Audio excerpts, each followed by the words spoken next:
All right, let's check out Senator Evan Bayh, Democrat of Indiana. Here you go. For some, it's the projects, and not all of them are bad. They're not all bridges to nowhere, but at this moment in time, I think it's just something we can't afford. Some of them like just the higher levels of spending for all the programs, the 8% across the board increase. They resented some of the lines that were drawn during the Bush years, and they want to make up for that in their minds. And I think some others would prefer maybe to not, buck the leadership, that kind of thing. So you put all that together, and that generates support for the bill. But again, Greta, the day of reckoning is coming. We can't run deficits like this forever. The markets will react and punish us if we don't. And they are. Went down another almost 80 points today. Well, they are, but that may be the result of many things. I'm talking about something truly cataclysmic. Our currency collapsing, interest rates skyrocketing because of our unsustainable deficits. It's now at an unprecedented level, well, except during the Second World War, perhaps, or the Civil War, of 12% of GDP, and this is just not sustainable. All right. Well, I've got so many things to say about that. Let's start with this. First off, if you're going to complain about the budget deficits, I'm right there with you, man. I agree with you that that presents a significant problem to our currency, and it could cause enormous problems in the past. But if you paint it as if it's Obama's fault when you're a Democrat and the man's been in office for 45 days, and most importantly, this budget was crafted in the fall when the Republicans and Bush were largely in charge. Now, the Democrats had captured Congress, so it was a combination of those two parties working together. Now, if you present all of that as Obama's bill and that he's trying to make up for lost time during the Bush years, et cetera, then you lose me because, not because, hey, you're striking out against another Democrat for reasons I can't understand, but because it's not true.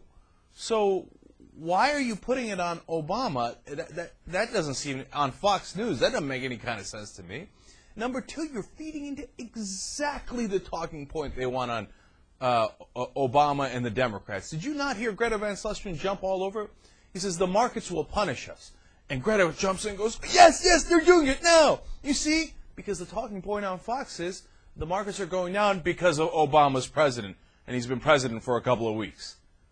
But the markets going down have nothing to do with the current president. They have everything to do with the economic collapse started under Bush, obviously. Look, here's a new rule, okay? Got to come up with a new way of saying that, otherwise Bill Maher's going to sue me. But you cannot criticize the president until September 11th. Okay, now why is that the new rule? Because Bush got until 9/11, and everybody said, oh, no, you can't count that against him because he barely got in office. He barely got in office on September 11th, hence anything he did before that could not be held against him. We know that to be the standard. There is no ands, ifs, or buts about it. Now, are we anywhere near September? What is this, March, right? If I'm not mistaken, we're about March 11th. Okay, there's a whole nother 6 months that if you applied the Republican standard that they came up with during Bush administration, that you could say, oh, well, you can't put anything on Obama. It was obviously the previous administration. Am I right or wrong? That's what they did with Bush, right? And then after 9/11, they gave him another huge break for God knows how long. But I'm just being reasonable and saying at least till 9/11. Okay, so then I look at Evan Bayh and go, what are you doing? Why are you talking about cataclysmic turns in the Wall Street and the markets will punish us? By the way, look, the markets are punishing themselves. And if you're going to do your policy based on how the markets react, you're in really bad shape because what the markets want a lot of times, not every time, but a lot of times is directly opposite of what's good for the American people. Now, I'm not saying that because I don't like the markets. I'm saying just as a rational human being, you got to know that if the stock market reacts well, for example, to a policy proposal by the Treasury Department, it might be because it helps the banks. But if it helps the banks, sometimes it helps the American people, but a lot of times it doesn't. It means it's taking the American taxpayer money and giving it to the banks, and then Wall Street doesn't punish you, it rewards you. Hey, look at that, it went up, everybody's happy. No, but that's not the point. So that's why you can't say, hey, the market going up or down is either a good thing or a bad thing. You have to judge based on what it went up on or down on. So that leaves me with the question of why is Evan Bayh going on Fox News and trying to pretend like the Democrats are causing all the problems.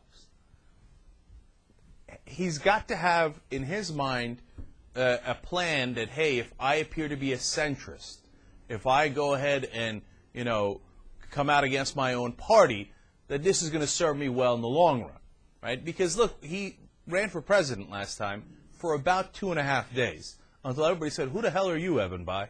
And what have you done? So now he's trying to find an angle and position himself.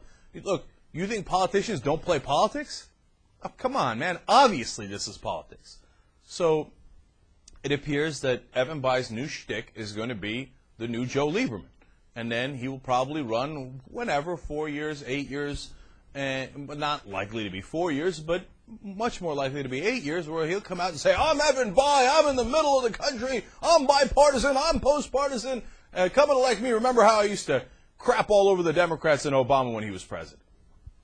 Okay, well, if that's your strategy, I don't like that strategy at all. Now, if you're going to keep it real and talk about real problems we have with the deficit and how to solve them, then okay, then I'm more than willing to listen.